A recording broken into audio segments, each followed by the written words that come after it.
Reckless Rudolph and Sensible Sam represent the dual personalities in all of us. These two, uh-oh, here comes trouble. Here's Rudy now. Go on, pass him. He's only going 40. Some fun, eh? Here comes a car. Better see what's behind you first.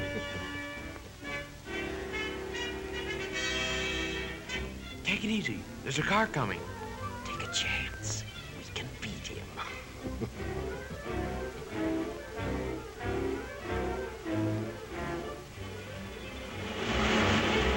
I almost got him that time.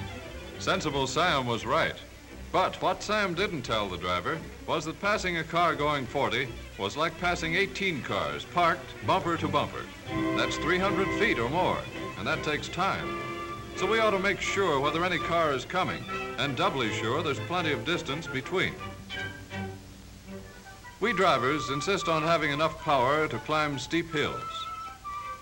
We also demand quick starting and fast pickup.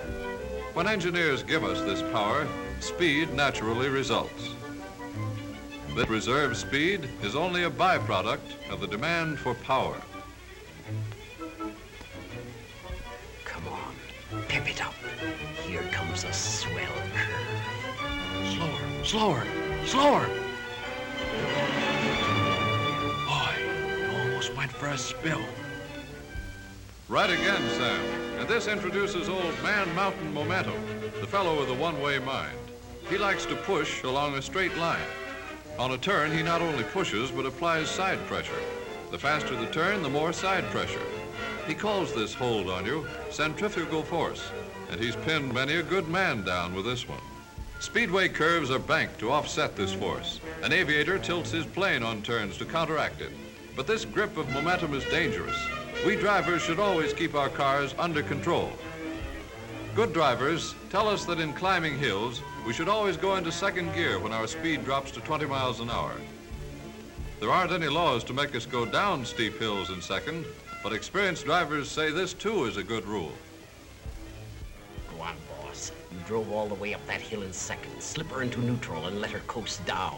It'll be fun. Don't, boss, don't. Look behind you. It's that big push again. Man Mountain Momentum may be a friend starting uphill, but he'll push us right off the road if we go down too fast. Easy. Use your engine as a brake.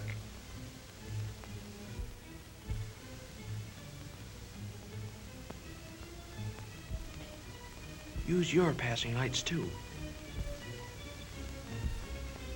There's nothing more on the road. Step on it.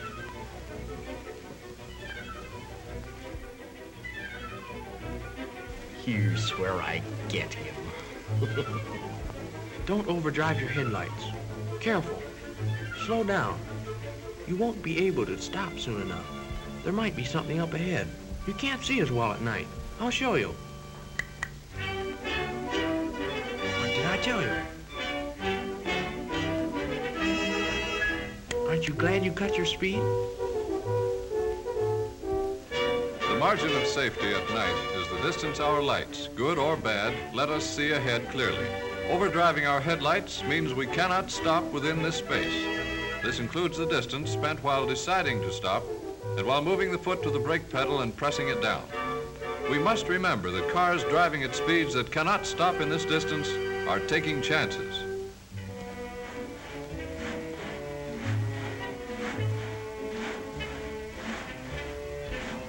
Wake up! Step on it. It's only 50 miles to the next town. Can't keep awake.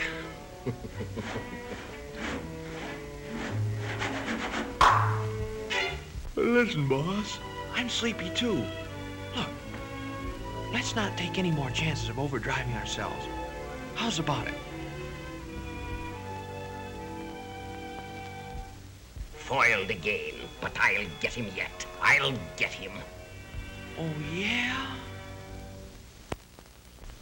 Mother Nature slows us down every now and then with mist and fog. When a good heavy fog comes on land, at sea or in the air, everything that moves with caution. The ocean liner slows down. Airlines ground their planes. Even trains on tracks sometimes have to reduce their speed. And we drivers must make our way cautiously. Hurry up. You're late for the party. Take it easy. Better to get there late than not at all. Set your lights down and they won't reflect in your face.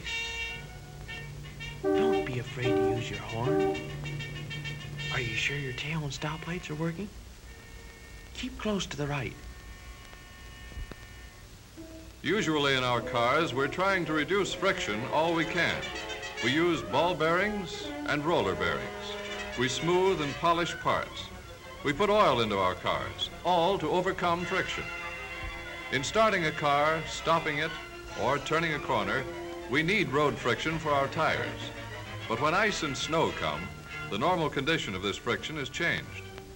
If we are as careful behind the wheel in slippery weather as we are in feeling our way on foot, we can easily adjust ourselves to this change. Come on, keep going. You can stop in time. Easy on your brakes. Gently. Feel the surface of the road. That's it. Now start easily. Engage your clutch slowly. Don't spin your wheels. No chance to skid. See? When going along the highways, we drivers should make it our business to watch the road signs, know what they mean, benefit from what they tell us, act on their advice. If we get in the habit of disregarding them, they lose their meaning, and sooner or later, we'll be sorry.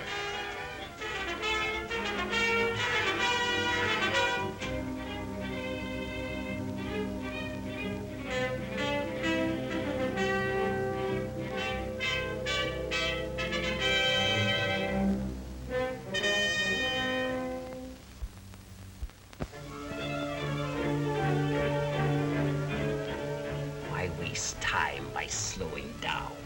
No kids around now. There might be just one, boss.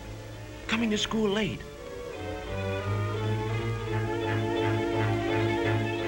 There. Aren't you glad you were able to stop?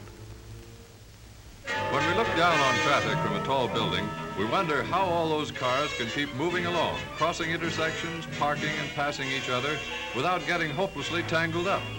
But when we become a part of that traffic, it's often more confusing. We can't see those things up ahead that make us stop and start. We can't see what's going on in other people's minds. Every intersection, every alley, every car should be under suspicion. We can't let the other fellow's mistake get us into trouble. Give that bozo a bit of your mind. Hey, you! Why don't you pay attention where you're going? Get out of that car and I'll... Well,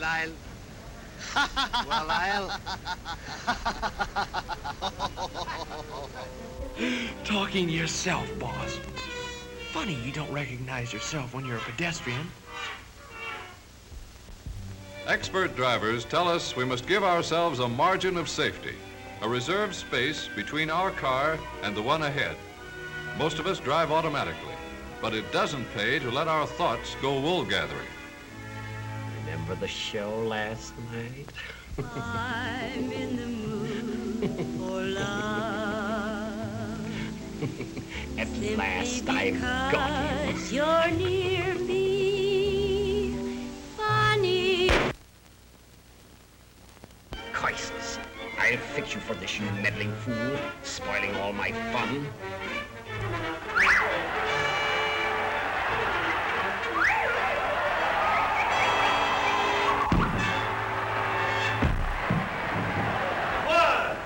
Always be courteous. 2. Know how to drive. 3, Both hands on wheel. 4, Watch traffic signs. 5, Keep a safety margin. 6, Use hand signals. 7, Keep right.